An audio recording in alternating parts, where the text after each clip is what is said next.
Nous sommes un peuple qui travaille. C'est travailler plus pour gagner plus. Et qui trouve sa dignité dans le travail. La nécessité de travailler davantage, travailler et de produire davantage, on doit travailler plus longtemps. Moi, j'adore pas le mot de pénibilité parce que ça donne le sentiment que le travail serait pénible.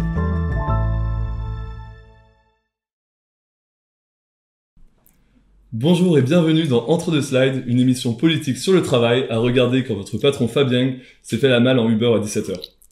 Aujourd'hui, pour notre troisième volet, on a le bonheur d'accueillir Sarah Abdelnour. Bonjour Sarah Abdelnour. Bonjour. Vous êtes chercheuse et maîtresse de conférences à l'université Paris-Dauphine.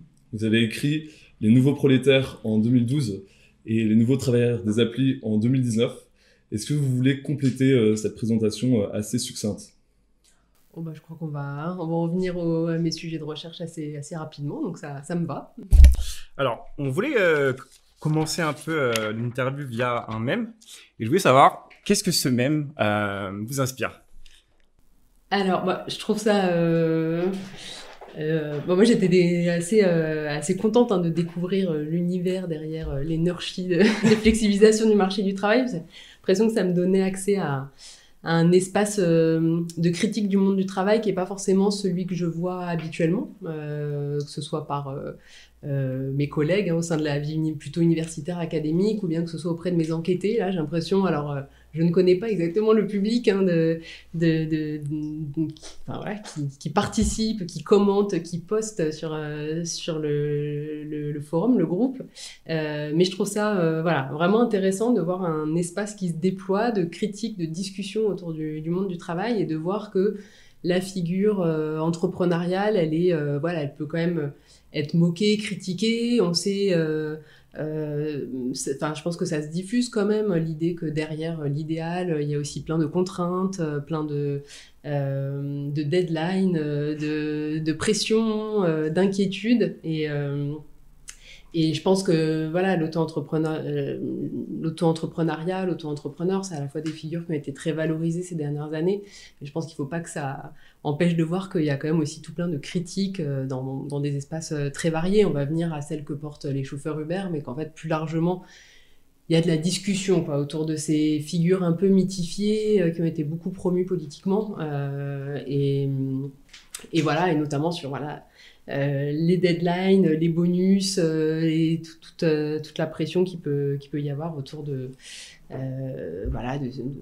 la figure rêvée un peu de l'entrepreneuriat. Très bien. Et du coup, avant d'entrer un peu dans les détails, concrètement, qu'est-ce qu'un auto-entrepreneur aujourd'hui ?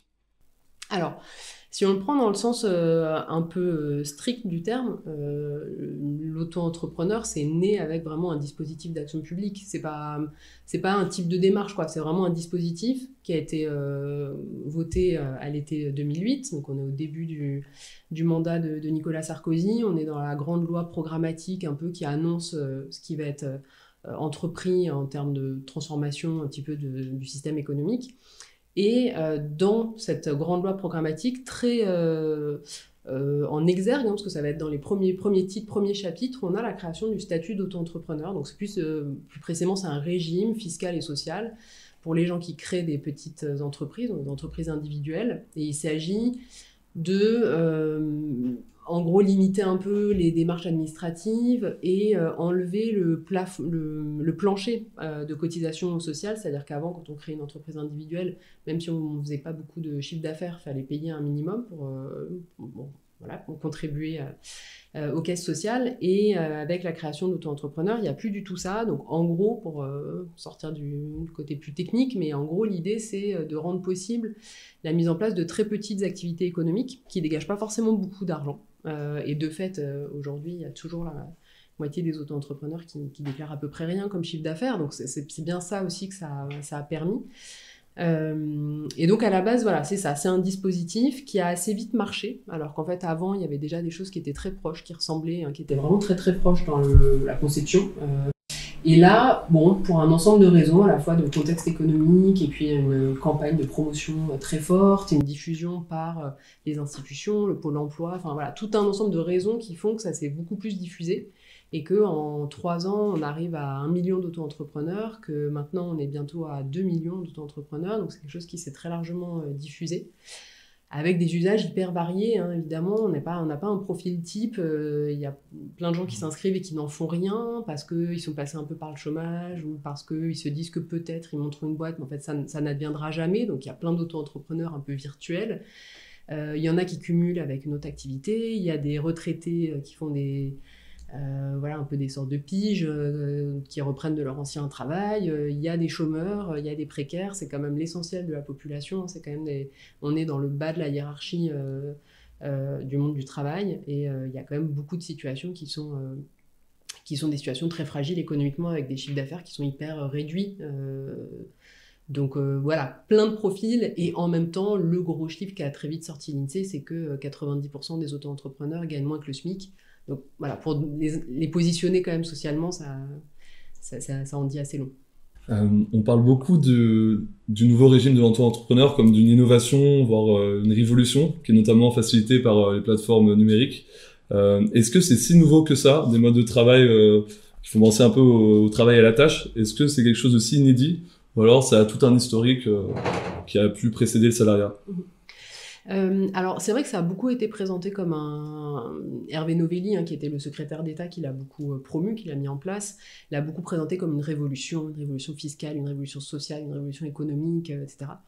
En fait, déjà, rien que la promotion du travail indépendant, un peu au détriment du salariat, enfin, un peu en comparaison avec le salariat, ça remonte à la fin des années 70. Les politiques ont commencé, tournant un peu libéral, gestion de la crise économique des années 70, et avec Raymond Barre à la tête un peu de la politique économique en France.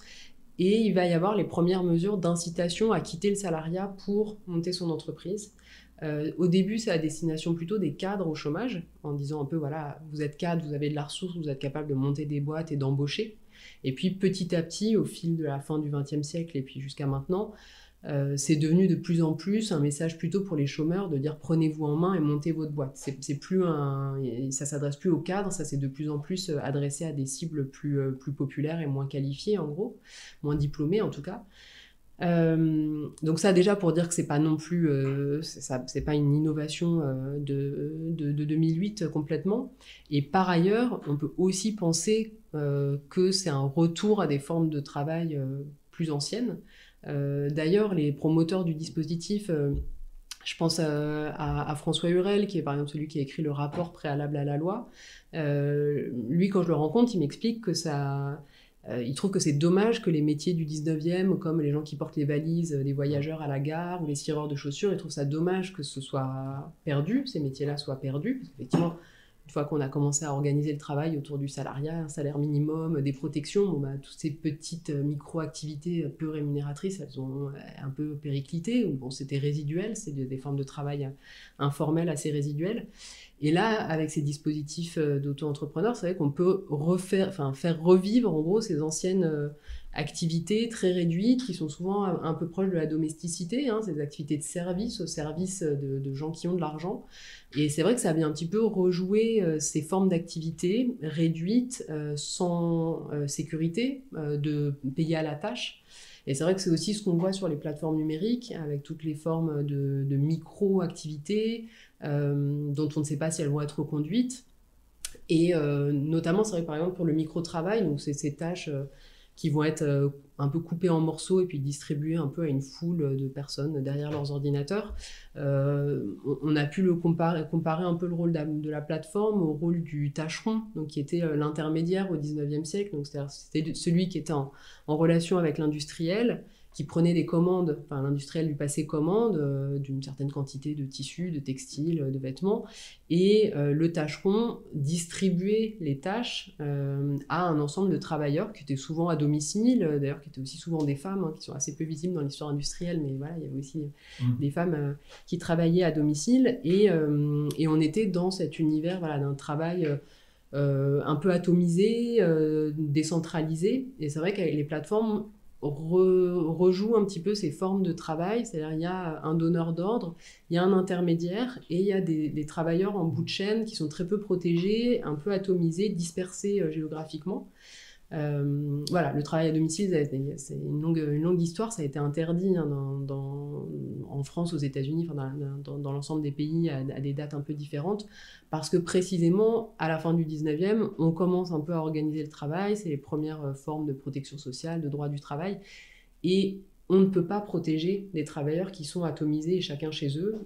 Et puis, il y a eu des incendies. Enfin, il y a un ensemble de choses qui font qu'on l'a interdit. Et c'est vrai que les plateformes viennent un peu rejouer, là aussi, ces formes de distribution du travail, de tâches RONA, qui rappellent un peu les formes du 19e. Et concrètement, qu'est-ce qui a fait aujourd'hui, quel est le contexte social et politique qui a permis l'émergence en fait un peu de ça, parce qu'on a en 77 la création de l'ACRE et surtout en 2008 la création de l'auto-entrepreneur. Quel a été concrètement le contexte qui a permis ça quelque part? Il y a plusieurs éléments de plus ou moins long cours. Il y a déjà un contexte très strictement politique. On est au début d'un mandat où il y a une droite qui est très majoritaire au Parlement aussi. Donc c'est aussi l'occasion de faire passer des lois assez facilement. Donc il y a un programme économique qui est libéral et le gouvernement dispose de suffisamment de pouvoir, à la fois exécutif, législatif, pour faire passer des mesures. Le contexte un peu plus large, c'est sûr que c'est des dispositifs qui se déploient sur fond de chômage massif, sur fond de dégradation aussi du salariat. C'est-à-dire que c'est assez facile de taper sur le salariat et de promouvoir d'autres formes de travail parce qu'on a aussi laissé le salariat se dégrader d'une certaine manière. C'est un peu l'analyse assez classique, mais néanmoins vraiment stimulante de Chomsky sur les services publics. C'est-à-dire quelle est la meilleure manière de démanteler les services publics, c'est d'abord de les laisser se dégrader, comme ça il y a plus grand monde pour les défendre, et ensuite on laisse entendre que le marché sera une meilleure solution, quoi. Là on a un petit peu la même chose, c'est-à-dire qu'on a le contexte, c'est aussi celui de la dégradation du salariat. Le chômage stagne à un niveau assez massif, les salaires baissent, et du coup les travailleurs, comme les chômeurs, vont être incités à chercher des compléments de revenus, soit compléter ces allocations chômage, qui sont de plus en plus réduites dans la durée, de plus en plus contrôlées, l'accès est de plus en plus contrôlé. Et puis on a la promotion des dispositifs de workfare, c'est-à-dire que même quand on touche des allocations sociales, on est incité à travailler. Donc il y a aussi ce contexte-là et cette ligne historique-là aussi de dispositifs qui incitent les personnes en marge de l'emploi à travailler, même si en fait elles ne sont pas vraiment rémunérées. C'est tout le dispositif aussi de les forcer à faire du bénévolat en contrepartie de leurs allocations sociales. Donc il y a le chômage de masse, la stagnation des salaires, et puis le contexte politique qui a permis aussi à ces dispositifs de passer. Et du coup, la question naturelle après ça, c'est est-ce qu'on a trouvé une forme de est-ce que ça a été un bienfait par rapport au chômage, justement, parce que ça a été fait pour ça? Est-ce qu'après 2 ans, une personne qui crée une auto-entreprise, est-ce qu'elle sort de ce chômage-là? Est-ce qu'elle retrouve vraiment un emploi stable, ou est-ce que justement c'est un échec? En tout cas, elle sort des chiffres du chômage. Donc ça, c'est sans dire que c'était, je pense pas honnêtement que c'était forcément l'objectif premier, mais c'est quand même quelque chose qui est assez accommodant, en tout cas pour les politiques qui l'ont mis en place, c'est que les auto-entrepreneurs, ils sortent de la première catégorie des chômeurs, puisqu'ils sont plus considérés comme chômeurs exclusifs. Or, l'essentiel des chiffres qui sont médiatisés, qui circulent dans l'espace public du chômage, sont ceux de la première catégorie. Donc déjà, ils sortent des chiffres du chômage. Après, est-ce qu'ils sortent vraiment de la situation de chômage? C'est une autre question. L'auto-entrepreneur, c'est comme l'essentiel des dispositifs politiques et sociaux, ça vient souvent redoubler les inégalités sociales de départ. Donc ce qu'on sait, c'est que les auto-entrepreneurs qui étaient les plus dans les situations fragiles avant de démarrer sont aussi ceux dont la longévité est la plus courte, sont aussi ceux dont les chiffres d'affaires sont les plus faibles. Notamment, en fait, quand on compare, donc vu que l'auto-entrepreneur, ça a été beaucoup promu comme à la fois vous pouvez faire que ça, monter votre affaire, ou bien vous pouvez cumuler. Ce qui est assez intéressant, par exemple, quand on regarde les chiffres, c'est que ceux qui n'ont que ça, ils gagnent sensiblement la même chose que ceux qui ont un autre revenu à côté. pour montrer voilà, un petit peu la difficulté de ceux des auto-entrepreneurs qu'on va dire exclusifs ou à titre principal, voilà, ceux qui n'ont que ça ou quasiment, ils gagnent autant que ceux pour qui ce n'est qu'un appoint. Et donc voilà, on est sur des chiffres d'affaires qui sont très faibles. On a les 3/4 des auto-entrepreneurs aujourd'hui qui gagnent moins de 700 € par mois. Donc voilà, à nouveau, quand on n'a que ça, on est quand même la plupart du temps pris dans des situations sociales qui sont très difficiles. Et ça, malgré, voilà, Macron a doublé les plafonds. Donc on peut normalement maintenant avoir des chiffres d'affaires qui sont quand même voilà, le double de ce qui avait été instauré en 2008. Ça ne change pas grand-chose au chiffre d'affaires. C'est-à-dire que la plupart des auto-entrepreneurs, ils sont de toute façon largement en dessous de ces plafonds et dans des proportions qui sont... Enfin, des revenus qui sont extrêmement faibles, parce qu'en plus, je vous dis 720 €, mais on est sur du chiffre d'affaires. Donc de là, il faut encore déduire éventuellement les dépenses liées à l'activité, d'investissement, pour les chauffeurs VTC, de location de la voiture ou de remboursement du prêt du crédit pour la voiture, et puis les cotisations sociales qui sont souvent réduites au début de l'activité avec l'ACRE, mais il y en a quand même. Les impôts, même si là aussi ils peuvent être réduits par les dispositifs, mais enfin il y a quand même aussi toutes ces dépenses-là. Donc on est vraiment sur des revenus nets qui sont extrêmement faibles. On aimerait bien y voir un peu plus clair sur les différents types d'auto-entrepreneuriat et sur peut-être à quel point ils sont importants en proportion les uns par rapport aux autres. Oui, alors si on veut essayer un peu de cartographier les différents usages de ce dispositif, en gros, moi, ce que j'avais vu du coup, en utilisant plutôt les statistiques pendant l'enquête, c'est qu'il y en avait à peu près 55% pour qui c'était l'activité principale et 45% pour qui c'était l'activité complémentaire. Donc voilà, ça, c'est des choses qui sont sans doute amenées à bouger un petit peu à la marge, mais disons qu'on a un peu cette répartition, une moitié de cumul et une moitié d'activité exclusive, ou en tout cas principale. Les secteurs d'activité, ils sont assez variés. Il y a de la et ça renvoie à des univers professionnels assez différents, des métiers différents, des niveaux de salaire assez différents, enfin de rémunération assez différents. Il y a de la construction, il y a du service aux particuliers, du service aux entreprises, et c'est un peu... Enfin, voilà, c'est un peu l'hétérogénéité par ailleurs du travail indépendant. C'est-à-dire on y retrouve à la fois des consultants et des livreurs à vélo, quoi. Donc voilà, c'est un peu dans cet univers-là. Après, quand on passe aux auto-entrepreneurs, on est déjà sur un segment qui est un peu moins rémunérateur et qualifié, enfin même pas mal moins quoi, que le reste du travail indépendant. Et puis on a des secteurs d'activité dans lesquels ça est en train d'exploser, typiquement les transports. En 2018 par exemple, il y a une hausse de 80% des inscriptions qui sont juste dans le secteur du transport, quoi. Le nombre de nouvelles micro-entreprises entre 2017 et 2018, le pourcentage dans les transports, il augmente de 80%, quoi. Le nombre augmente de 80%. Donc voilà, il y a des secteurs d'activité dans lesquels c'est en train de beaucoup se développer. C'est pas qu'une illusion, hein, quand on parle quand même d'ubérisation. Voilà, on va y revenir, question spécifique des plateformes, mais clairement il y a des choses qui se jouent dans certains secteurs, des transformations un peu importantes, quoi, des manières de faire travailler dans certains secteurs. Et puis ce que montre quand même le même pour réagir au même, donc voilà, par rapport au poste de Bruno Le Maire qui se réjouit de la soif d'entrepreneuriat en France. Donc ça, c'est quelque chose qui est beaucoup utilisé comme argument publicitaire, hein, de dire que les Français ou les jeunes auraient envie d'entreprendre, ce qui recouvre certainement des vraies réalités, hein, de projection dans le travail. Mais ce qui est intéressant, c'est que ça vante toujours une soif d'entreprendre réel, et que quand on regarde les vrais usages du dispositif, voilà, les premiers utilisateurs de l'auto-entrepreneur ne sont pas les auto-entrepreneurs, sont les entreprises qui utilisent le dispositif pour faire travailler des gens, quoi. Et ça, c'est quand même assez massif quand on mène l'enquête. C'est difficile à voir dans les statistiques parce que c'est dur de prendre des critères qui fonctionnent. Pour le moment, il y a un peu le critère de dire une personne qui aurait qu'un seul employeur, enfin qu'un seul donneur d'ordre, du coup, on pourrait se dire en fait c'est potentiellement du salariat déguisé, mais c'est pas si simple pour un tas de raisons. Déjà les statistiques, elles prennent pour le moment en compte essentiellement que l'activité principale, donc tout ce qui est activité secondaire, on l'a pas encore dans les statistiques, donc ça invisibilise toute une partie de ce qui se passe sous statut de micro-entrepreneur. Et par ailleurs, un chauffeur Uber, si on lui demande qui est son donneur d'ordre, est-ce que c'est chaque personne qui prend une course, qui commande une course, est-ce que c'est la plateforme ? Par ailleurs, même dans cet univers qui est quand même assez monopolistique des plateformes, il y en a quand même toujours plusieurs et ils travaillent souvent pour plusieurs. Donc le critère du un seul employeur, il marche pas très bien, c'est-à-dire qu'on peut quand même avoir du salariat déguisé derrière et pourtant il n'y aurait pas qu'un seul employeur. Mais du coup, quand on mène l'enquête qualitative, quand on va rencontrer des gens comme j'ai pu le faire, en fait, on se rend compte qu'il y a quand même à peu près la moitié des personnes qui pourraient sans doute faire un procès pour salariat déguisé.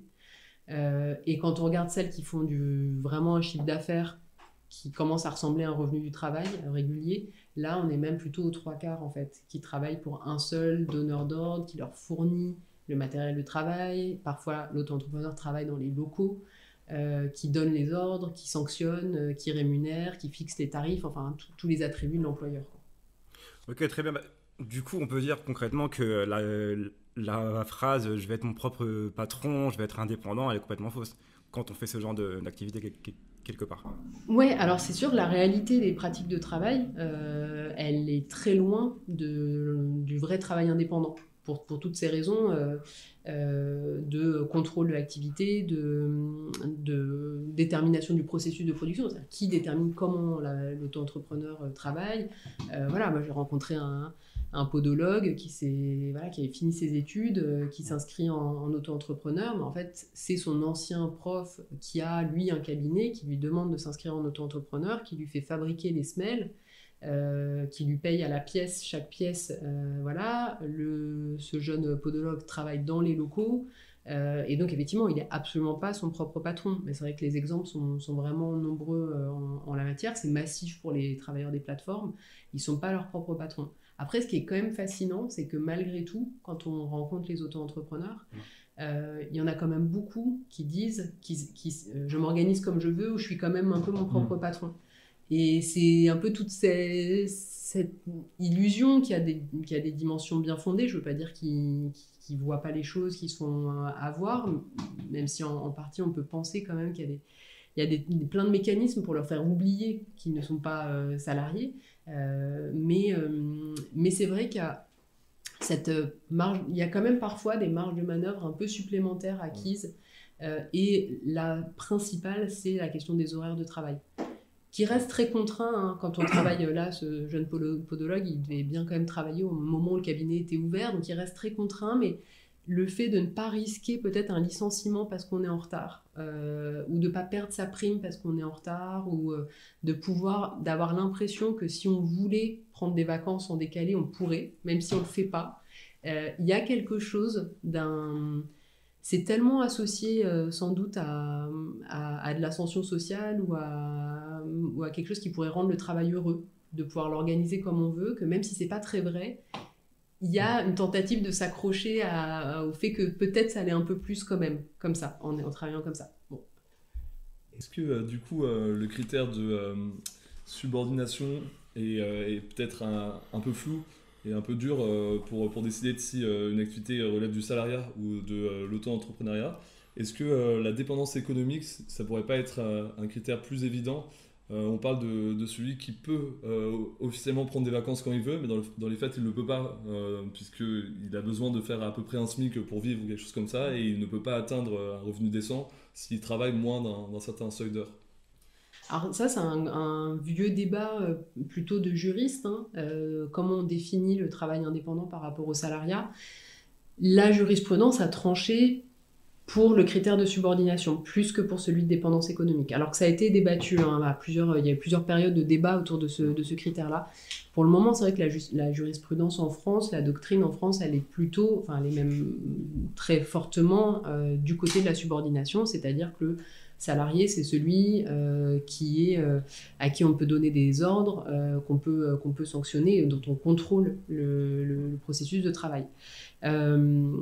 Donc, pour le moment, le débat, il est un peu tranché dans ce sens. Ça n'empêche pas franchement de requalifier les travailleurs des plateformes, parce qu'en fait, pour le moment, les magistrats arrivent quand même assez facilement à prouver qu'ils sont contrôlés, qu'ils reçoivent des ordres et qu'ils sont sanctionnés quand ils ne font pas le travail tel que la plateforme le souhaite. Donc, pour le moment, cette définition juridique-là, elle n'empêche pas vraiment la requalification pour les travailleurs de plateforme.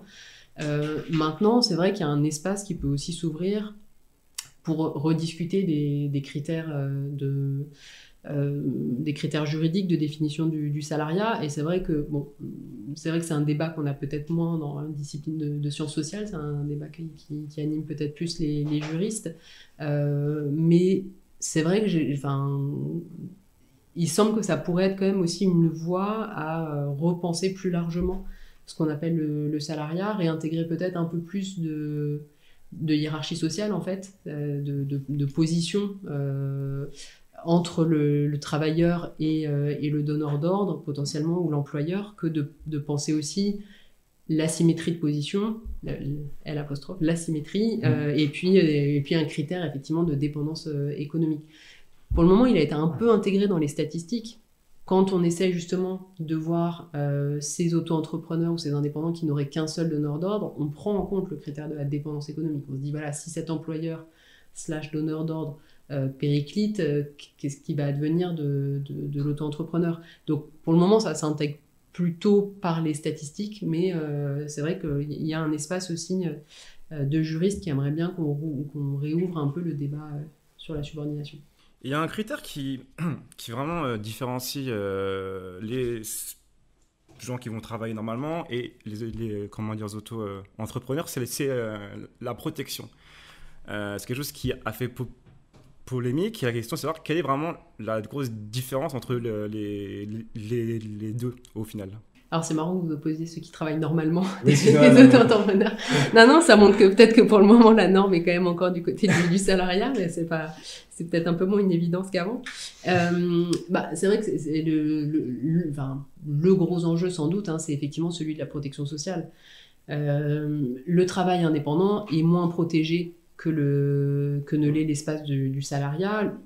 C'est un peu toute l'histoire du salariat, toute l'histoire qu'a dressée Robert Castel, notamment du salariat. C'est ce qu'il appelle cette extraordinaire aventure du salariat qui est passée de la condition de prolétaire, c'est-à-dire des travailleurs au jour le jour, sans sécurité, qui sont payés plus ou moins à la tâche ou à l'heure, en fait, selon un peu ce qui arrangeait l'entreprise, en fait, souvent un mélange des deux, pour qu'à la fois le travailleur soit obligé de venir toute la journée, parce que si on le paye qu'à la pièce, potentiellement il peut venir 2 heures et dire moi j'ai assez pour aujourd'hui, donc à la fois à la journée pour le stabiliser et en même temps à la pièce pour le forcer à augmenter les cadences, quoi. Donc ça, le salariat c'était ça, c'est ce que décrit Marx, c'est ce que décrivent les hygiénistes, les moralistes du 19e, comme quand même une condition extrêmement dure, si ce n'est indigne, pénible, dangereuse, etc. Et le salariat, petit à petit, en France, mais c'est une histoire qui est quand même plus large qu'en France, sur une temporalité qui est assez similaire. En gros, de la fin du 19e jusqu'aux années 70, on a un salariat qui devient autre chose, qui devient aussi un modèle social, qui devient le point d'ancrage de la protection sociale, d'une forme de socialisation des ressources. Alors ça, c'est plus l'histoire aussi telle que l'adresse Bernard Friot, c'est-à-dire ça devient un moment où on socialise les ressources, c'est-à-dire qu'en fait finalement on n'est pas payé pour ce qu'on produit, on a une contrepartie un peu du travail, mais on a aussi une énorme part de ce qu'on reçoit qui vient un peu du pot commun, qui est alimenté par les cotisations sociales et qui va être versé en complément de rémunération, en retraite, en chômage, etc. Donc le salariat, c'est devenu le socle de la protection sociale. Et c'est vrai qu'on a instauré petit à petit une protection sociale pour les indépendants, mais les indépendants ne voulaient pas forcément se mettre dans ce système-là. Donc ils ont aussi beaucoup résisté au sortir de la Seconde Guerre mondiale pour avoir un système plus allégé, avec moins de cotisations, moins de protection. Donc les indépendants, quand même, progressivement, la protection s'est un peu alignée quand même sur celle du salarié. Pour la protection maladie ou maternité, sur le papier, ils ont un peu les mêmes protections. Mais déjà, sur la maladie, en fait, ils prennent beaucoup moins de congés maladie parce qu'ils ont toujours peur de perdre des clients, de perdre trop de chiffre d'affaires. Les indemnités journalières ne compensent pas la perte de chiffre d'affaires, donc du coup, ils les prennent moins. Donc ils en ont sur le papier, mais ils les prennent moins. Ils n'ont pas de chômage, ça c'est quand même la grande différence aussi. Les indépendants et donc les micro-entrepreneurs n'ont pas d'allocation de chômage. Et puis les retraites, là aussi c'est plus ou moins aligné, mais la difficulté c'est que ça dépend, en gros la pension elle dépendra de ce qui a été prélevé. Et pour les auto-entrepreneurs, du coup, vu que leurs chiffres d'affaires sont très faibles, du coup, leurs cotisations sont faibles et donc leurs droits à retraite seront très faibles. Donc, en gros, voilà, ils ont moins de protection vraiment au niveau de la protection sociale. En plus, on les a privés de certains droits. Par exemple, les auto-entrepreneurs, la première année, ils n'ont pas d'indemnité journalière s'ils ont une maladie ou un accident du travail. Donc voilà, un livreur qui se casse la jambe pendant la première année, il n'a même pas d'indemnité journalière, il ne touche plus rien du jour au lendemain. Et puis en dehors de la protection sociale, il y a toute l'architecture un peu du droit du travail, c'est-à-dire qu'ils n'ont pas non plus de salaire minimum, ils n'ont pas de congés payés, ils n'ont pas de temps de travail limité. Enfin, il y a la protection sociale et il y a plus largement le droit du travail, puisque les indépendants en fait sont pas dans le droit du travail, ils sont dans le droit commercial, ils sont pas protégés du tout par le droit du travail. Donc bon, là maintenant, les travailleurs des plateformes, on les a intégrés. Depuis la loi El Khomri, ils sont un peu intégrés dans le droit du travail, mais c'est une intégration hyper paradoxale parce qu'on les a intégrés tout en disant ils ne sont pas salariés. Donc ça crée une situation un peu inédite. Vous êtes dans le droit du travail, mais vous ne bénéficiez pas de tout ce que recouvre et offre un peu le statut de salarié. D'une certaine manière, avec cet idéal d'autonomie et de liberté, est-ce qu'il n'y a pas une forme d'individualisme qui pousse à vouloir se séparer un peu du modèle commun, ne pas cotiser avec tout le monde, mettre soi-même pour sa propre retraite? Est-ce que voilà, c'est pas quelque chose d'un peu plus profond que juste une envie de travailler quand on a envie et d'être un peu libéré d'une contrainte hiérarchique? En tout cas, ça c'est ce que ça produit. Je ne sais pas s'il y a vraiment cette envie, parce que moi je vous dis, en rencontrant les auto-entrepreneurs, moi, je les ai rencontrés en passant par le fichier des entreprises de l'INSEE, donc c'est-à-dire que j'avais pas trop de biais, à part ceux qui ont bien voulu me parler et ceux qui n'ont pas voulu jouer le jeu, ce qui joue déjà pas mal. Hein. Mais donc moi, la plupart de ceux que j'ai rencontrés, ils n'avaient pas spécialement ce type de motivation. Ils cherchaient surtout du travail. Alors, franchement, c'est quand même assez simple, hein, c'est assez basique.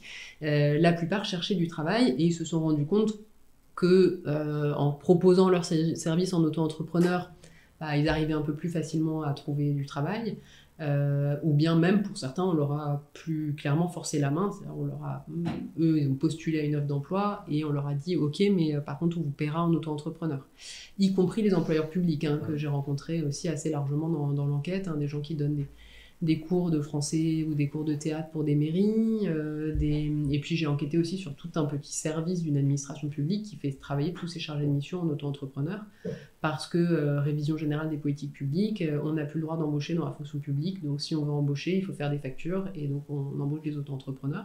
Donc voilà, ça c'est un peu donc voilà, pour dire que la motivation de monter son truc, d'être seul, ça en fait, c'est pas forcément ce qui précédait l'inscription. Et je dis pas que ça n'existe pas, mais en tout cas, quand on fait une enquête sans entrer par un secteur ou une population particulière, on voit pas spécialement ça. On voit plutôt des gens qui cherchent du travail et qui se retrouvent à bosser comme ça. Et quelques personnes qui ont un peu une idée quand même d'une activité à monter indépendante et puis ils ont utilisé ce statut, mais finalement c'est beaucoup plus marginal. J'en ai que 3 dans les 40 personnes que j'ai rencontrées. Par contre, ce que ça produit potentiellement, c'est ça. Ça produit une forme d'individualisation des relations au travail, parce qu'une fois qu'on est auto-entrepreneur, même si c'est pas vraiment ce qu'on voulait, moi j'ai rencontré une jeune architecte, elle voulait un CDI dans une agence d'archi, puis elle s'est retrouvée auto-entrepreneur, qu'est-ce que ça produit ? Ça a quand même tout plein de réalités et de conséquences. C'est-à-dire que de fait, on devient aux yeux de l'administration un travailleur indépendant. Donc on paye ses cotisations d'une certaine manière, on déclare ses revenus, on est assailli un peu de pubs pour des espaces de coworking, pour du matériel de bureau. Enfin, il se passe quand même tout un ensemble de choses. Et notamment le fait qu'effectivement, ils vont se projeter un peu comme le font les travailleurs indépendants. Alors, on sait, les travailleurs indépendants, la plupart du temps, ils sont dans un rapport effectivement plus individuel au travail et au pouvoir public, en gros aux politiques d'une certaine manière. 90% des indépendants votent à droite. On a une réalité sociale qui est assez homogène, hein, les travaux de Nona Meyer là-dessus qui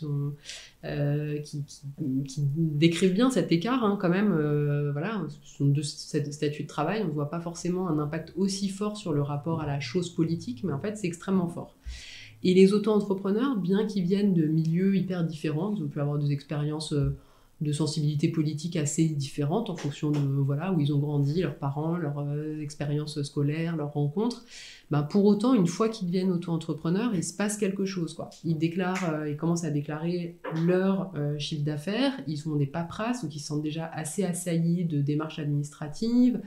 Et puis, ils commencent à déclarer, ils commencent à faire ces calculs un peu plus de j'ai travaillé tant, j'ai gagné tant, et l'État vient me retirer des choses. Parce que c'est comme ça que ça se passe. Quand on est salarié, on reçoit son salaire. Alors, si on regarde sa fiche de salaire, on voit bien qu'il y avait un brut et puis qu'il en reste un net qui est plus faible. Mais c'est quand même plus invisible. Les indépendants, ils encaissent une somme, ils la déclarent et de là, on vient leur prélever.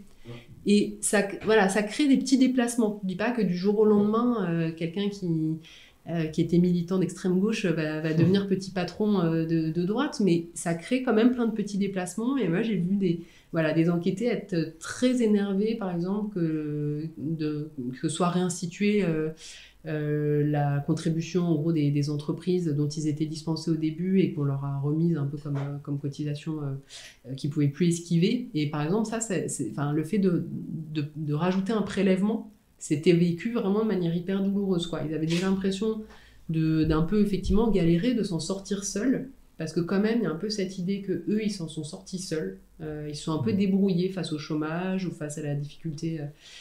Et de fait, quand on est micro-entrepreneur, ça éloigne des structures collectives. On n'est plus salarié, donc de toute façon on ne peut plus se mettre en grève, on ne peut plus être syndiqué. Ça éloigne de facto, quoi, des structures collectives. Et ça fait effectivement qu'ils ont aussi tendance à avoir un rapport plus coupable et plus individuel au travail. C'est-à-dire par exemple le podologue dont je parlais tout à l'heure, qui fabrique les semelles pour son patron, qu'il appelle d'ailleurs dans l'entretien mon employeur et mon patron, ça dépend des phrases.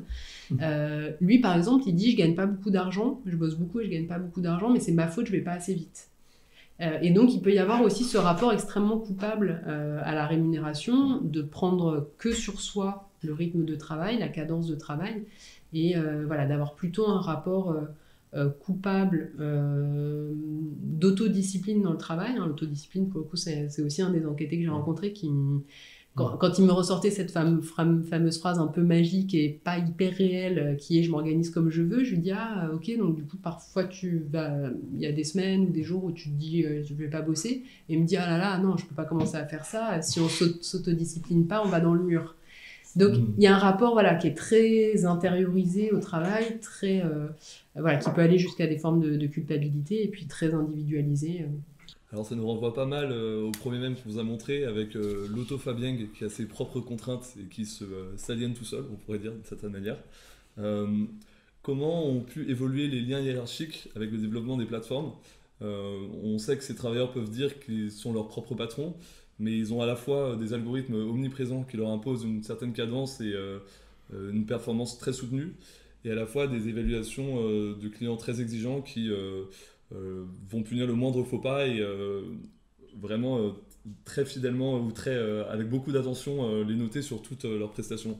C'est vrai que en gros les travailleurs des plateformes, donc que ce soit celles qui sont le plus présentes aussi dans l'espace visible, celles qui sont le plus présentes dans l'espace public, à savoir les transports VTC et les livraisons de repas, qui sont d'ailleurs, entre parenthèses, mais ça mérite sans doute plus qu'une parenthèse, qui sont aussi les espaces les plus masculins de travail sur les plateformes. C'est-à-dire qu'on a des espaces qui sont plus féminisés de travail sur les plateformes numériques, mais où ça rejoue encore une division où l'espace public est plus masculin et l'espace privé est plus féminin. C'est-à-dire que ce sont des plateformes sur lesquelles le travail se réalise plus souvent à la maison, que ce soit du micro-travail en ligne à la maison ou bien de l'activité par exemple artisanale qui va être ensuite vendue via des plateformes. Mais donc ça, en gros, les formes de travail sur plateforme plus féminines sont moins visibles et ont moins donné du coup de lieu à du débat public et politique. Donc bon, ça, c'est un sous-signe. Mais si on reprend les plateformes qui ont été le plus débattues et qu'on voit le plus dans l'espace public, donc livreurs et chauffeurs, c'est vrai qu'en gros, ils cumulent vraiment les inconvénients en gros, du salariat et de l'indépendance, c'est-à-dire qu'ils sont aussi subordonnés que des salariés, que ce soit effectivement sur les manières de servir qui sont largement dictées et par la plateforme. D'ailleurs, c'est ce qui a permis dans certains procès à requalifier en salariat, c'est parce qu'il y avait bien des preuves qu'on leur demandait de s'habiller d'une certaine manière, de parler d'une certaine manière, de se comporter d'une certaine manière, de suivre les itinéraires. Donc il y a bien un contrôle du travail qui est vraiment effectué par la plateforme. Et la plateforme délègue aussi une partie du contrôle du travail. C'est magique, elle n'a même plus à payer de contremaître. C'est les clients qui deviennent les contremaîtres des travailleurs, puisque voilà, les clients vont effectivement noter l'ensemble des prestations de travail de ces travailleurs, la plupart du temps d'ailleurs sans savoir que ça a un impact sur le fait qu'ils pourront ensuite être déconnectés ou sanctionnés, et sans forcément d'ailleurs savoir qu'eux-mêmes sont notés en tant que clients. Mais bon, de fait, le rapport de force et ça peut-être idéalement, ça aurait pu créer un rapport de force un peu plus symétrique où les chauffeurs peuvent refuser les clients, mais c'est pas du tout le cas, vu que ça coûte rien aux plateformes de faire circuler des tonnes de voitures en permanence. En fait, le coût n'est assuré que par les chauffeurs. Les plateformes ont intérêt à inonder en fait les rues de chauffeurs, puisque le coût d'attente, l'essence, la voiture est payé par les chauffeurs. Et donc, qu'est-ce que ça fait? Ça réduit le temps d'attente pour les clients. Donc, la plateforme, elle a intérêt à faire travailler le plus de gens possible, puisqu'en fait, elle n'en paye pas le coût. Elle ne paye pas le coût d'un sous-travail, en fait. Or, en fait, les chauffeurs se retrouvent la plupart du temps à courir un peu après les courses, parce qu'il y a eu une explosion du nombre de micro-entrepreneurs dans ce secteur, et que ça fait plein de chauffeurs qui attendent en fait du travail, donc ils se retrouvent en position de faiblesse dans le rapport et aux plateformes et aux clients en fait. Donc voilà, on se retrouve avec effectivement ces relations hiérarchiques qui sont celles du salariat et du contrôle de l'évaluation de la sanction, mais sans les protections du salariat. Donc là, on est vraiment dans une situation de double peine quoi, en termes de statut. Donc ce qui fait que même quand ils sont pas forcément, quand le salariat n'est pas forcément le Graal pour eux, ça vient au moins clarifier la situation. Quitte à être à ce point subordonné, autant être salarié, comme ça on aura des congés, de la protection.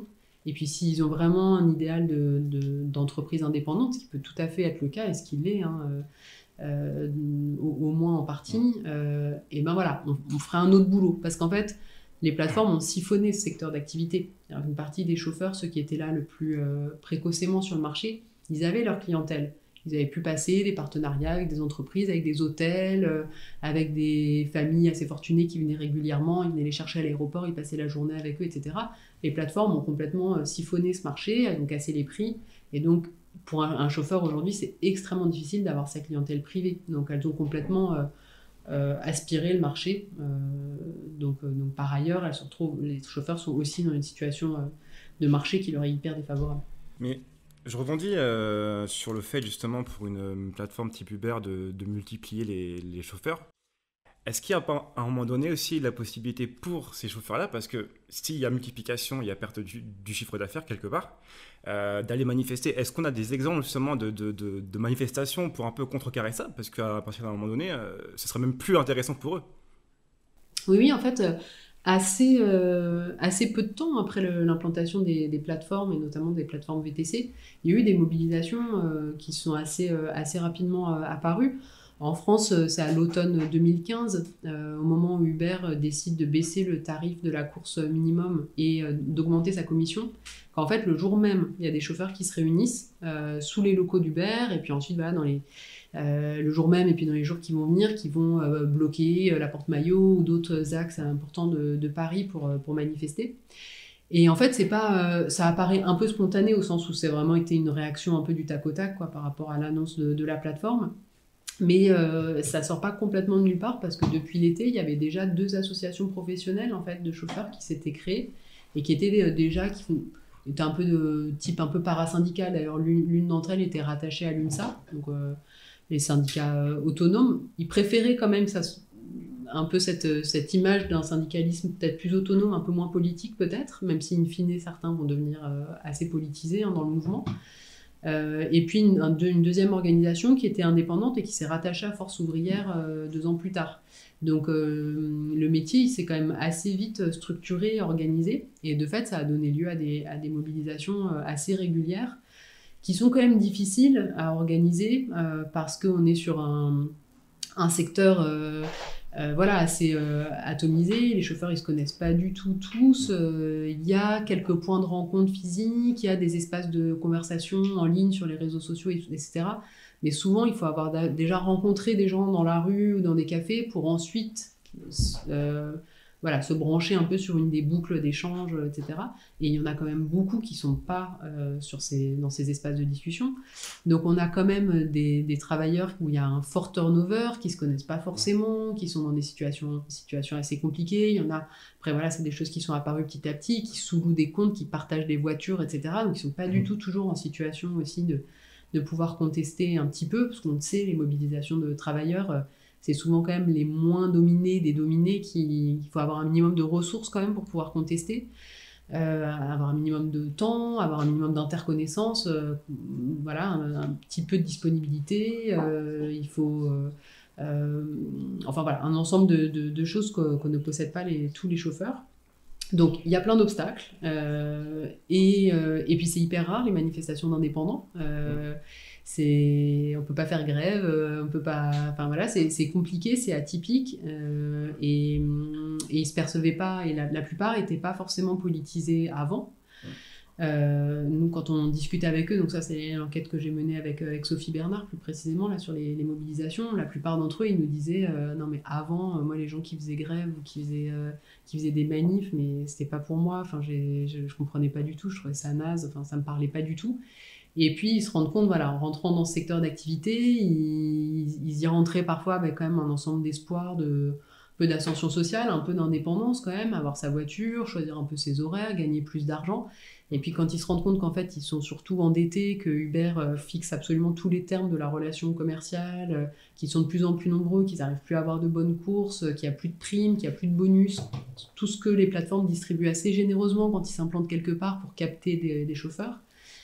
Et ben là, voilà, la situation se retourne, et c'est vrai qu'il y a eu une forme de colère qui a ensuite pu être un peu construite collectivement, avec un discours qui s'est de plus en plus politisé. En plus, assez rapidement, après les premières manifestations, on est rentré un peu dans la cycle de la campagne présidentielle, avec Macron, un peu le président des plateformes, qui a vanté les mérites d'Uber pendant la campagne présidentielle, en disant que ça sortait les jeunes de la cité.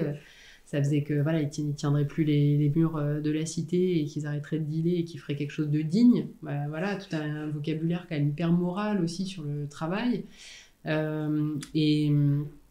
Et donc voilà, la mobilisation, elle a aussi pris des atours plus politiques à ce moment-là, avec beaucoup de discussions sur qu'est-ce que doit faire l'État par rapport au pouvoir des entreprises, sur une dénonciation aussi du fait que les plateformes ne payent pas leurs impôts. Donc après, il y a des plateformes qui ont essayé de tirer leur épingle du jeu dans leur com publicitaire pour dire « nous, on paye nos impôts enfin », mais ça a instauré quand même un débat autour de ça.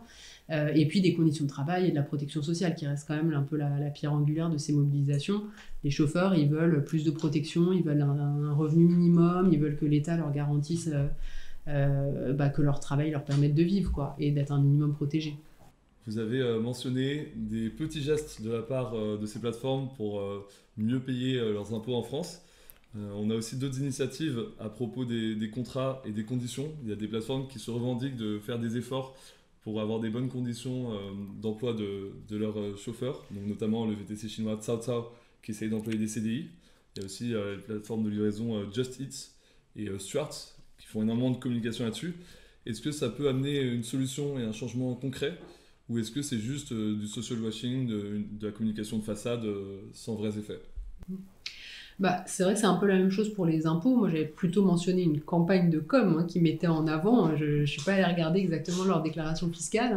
Donc c'est vrai qu'à chaque fois, il faut regarder un petit peu dans quelle mesure c'est juste une sorte de positionnement stratégique, de communication de la part des plateformes. Là, c'est vrai que certaines, suite aux décisions de justice de requalification, ont mis en avant le fait qu'elles allaient passer un peu d'elles-mêmes, en gros, ne pas attendre d'aller au contentieux juridique et anticiper les choses en faisant signer des contrats de salariés.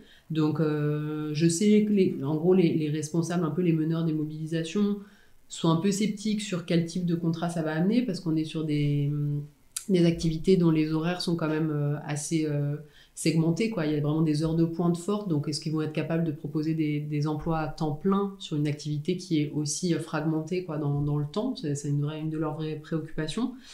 Donc à voir, faudra aller regarder un petit peu l'évolution du marché, voir si effectivement les pratiques changent en termes de droit du travail. Après, le salariat, c'est pas forcément une panacée, c'est vrai que c'est plutôt ce que j'ai présenté comme plus protecteur que le statut de micro-entrepreneur, c'est bien ce que les plateformes cherchent à contourner, c'est bien le salariat.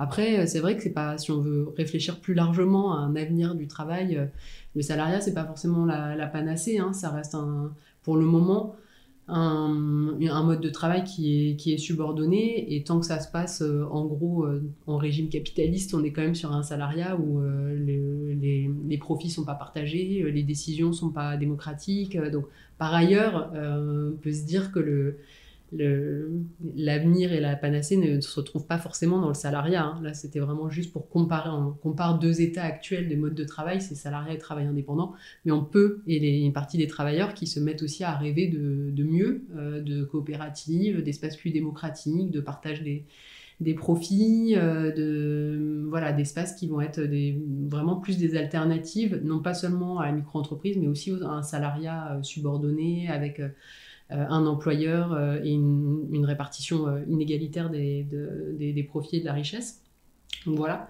Et puis, mais malgré tout, l'ennemi des plateformes, pour le moment, c'est quand même le salariat, quoi. Donc c'est vrai que s'il y a une ou deux plateformes qui essayent un peu de tirer leur épingle du jeu en disant nous on va jouer le jeu, faire des CDD ou des CDI, pour autant les principales plateformes, elles sont en train de mener un lobbying intense auprès de la Commission européenne pour créer un tiers statut, donc qui serait une sorte d'intermédiaire entre salariat et indépendance, qui sera en gros une sorte d'indépendance avec quelques petites protections, et qui là pour le coup serait ça va être un enjeu vraiment hyper important, parce que c'est absolument pas ce que souhaitent les travailleurs. Et pour le moment, ce qui n'est pas la solution qui avait été favorisée en France, hein, dans plusieurs rapports, c'est pas la solution qui avait été privilégiée. Et là, ce serait vraiment un énorme coup dur pour les travailleurs, donc ça va être un objet de lutte assez intense, parce que là, les plateformes, comme elles le disent déjà depuis des années, elles veulent se protéger contre le risque de requalification. C'est-à-dire, on a quand même des entreprises qui disent qu'elles veulent se protéger de la loi, en fait. Elles veulent qu'on les autorise à ne pas appliquer la loi, donc à ne pas reconnaître leurs travailleurs comme salariés. Et donc voilà, ça va être vraiment un dossier à suivre avec ces plateformes qui veulent instaurer un tiers statut. C'est un peu déjà ce qui avait été fait quand même dans la loi d'orientation des mobilités. Vous avez proposé en France là, des chartes sociales qui étaient en gros, voilà, vous restez indépendant, ça on le grave dans le marbre, en échange on vous donne éventuellement quelques petites protections en plus, un petit peu d'assurance maladie en plus, des chartes qui restent complètement facultatives, complètement unilatérales, c'est la plateforme qui décide ce qu'elle veut bien offrir éventuellement en plus à ses travailleurs. Donc ça peut être juste leur faciliter l'accès à des mutuelles privées, hein. Il ne s'agit pas forcément d'aller vers la protection sociale publique. Et on pourrait avoir quelque chose d'un peu similaire au niveau européen. Et ça serait vraiment, ça va être un enjeu de lutte important, parce que ça va vraiment venir définir la ligne et la norme pour tout le secteur des plateformes. La Cour de cassation a requalifié en CDI plusieurs justement personnes qui avaient prouvé justement qu'ils faisaient du salariat déguisé.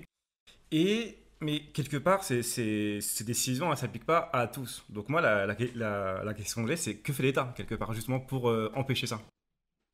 Alors, c'est vrai, les décisions de justice, elles sont clairement importantes, hein. Ça vient quand même sanctionner un moment un état des relations, un état du débat quand même, un état de la doctrine juridique, un état sans doute un peu des relations de force, hein, un peu entre les travailleurs et les entreprises. Et c'est vrai que les décisions, elles ont beaucoup bougé ces dernières années. Assez étonnamment, peut-être, les juges anglo-saxons ont été un peu plus prompts à requalifier des situations de travailleurs des plateformes en salariés, pendant que, en gros, les juges français continuaient à dire que tant que les travailleurs choisissaient quand ils travaillaient, on pouvait peut-être laisser l'idée que c'était du travail indépendant. Donc, alors que les juges anglo-saxons, un peu plus vite, c'est ce que Hélène Nazom-Tissandier, Morgan Sweeney, qui ont travaillé avec, dans notre équipe de recherche, ont vu assez vite, c'est que les juges anglo-saxons, ils disaient, nous, ce qui nous importe, c'est à partir du moment où vous êtes connectés, comment ça se passe. Et si ça ressemble à du salariat, c'est du salariat. Et donc, pendant un moment, les juges français disaient, non, parce que si on choisit quand on se connecte, il n'y a pas de contrôle sur le temps de travail, donc on peut peut-être dire que c'est de l'indépendance. Et puis petit à petit, les juges français ont eu de plus en plus d'arguments, des dossiers de plus en plus solides aussi, pour montrer à quel point les plateformes étaient intrusives en termes de contrôle, de directives, de sanctions. Donc ça rentrait tellement dans les cases du salariat que de fait les décisions ont commencé à être de plus en plus favorables au salariat. Ça a amené aux décisions historiques quand même importantes de la Cour de cassation, d'abord sur un livreur, puis sur un chauffeur. Voilà, ce sont des décisions importantes parce que ça donne des précédents, donc qui sont importants, c'est-à-dire que ça autorise quand même à penser que des travailleurs peuvent maintenant déposer un dossier, donc c'est au prud'homme, hein, pour demander à être qualifiés. En gros, ce que ça va leur donner, en général, ça va être des sortes de dommages après coup, c'est-à-dire qu'ils vont être compensés des salaires qu'ils auraient dû recevoir et des cotisations qu'ils auraient dû recevoir s'ils avaient été salariés, puisque le juge considère qu'en fait, ils étaient dans une situation de salarié. Mais en fait, on ne porte plainte au prud'homme que quand la relation d'emploi elle est terminée, donc même les travailleurs qui portent plainte, eux-mêmes ne seront pas CDIsés. C'est juste qu'on reconnaît qu'en fait, ils étaient dans une situation de salarié. Donc voilà, ça autorise à penser quand même que d'autres travailleurs pourraient un peu plus massivement déposer des dossiers.